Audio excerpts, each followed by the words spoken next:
Hi everyone, welcome back to my YouTube channel. Today we're gonna do a slick bun. I didn't have time to stretch out my hair. I just took it off my cornrows from my wig. So if you have time to stretch out your hair, please do it before doing this video. Alright, so now you're gonna take a wide tooth comb and separate your hair wherever you want the part to be. And also what I like to do after I separate my hair, I like to separate with an elastic just to better control my hair.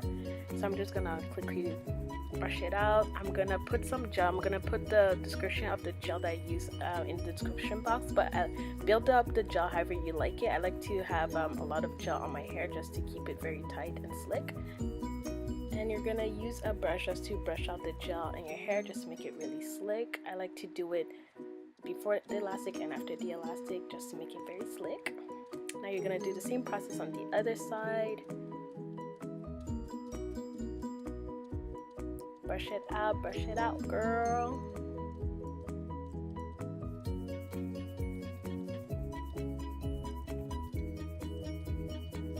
Then once you're done, you're gonna put your hair in one bun.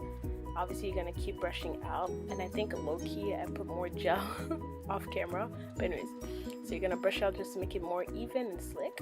When you're done, you're gonna wrap up your hair and leave it for about, like, I like to do that and do my makeup, so I leave it kind of for like 10-20 minutes, even 30 sometimes. But anyways, now for the bun, you can do whatever bun you like. I was really lazy, so I just did a quick little bun in the back. Anyways, here's the final product.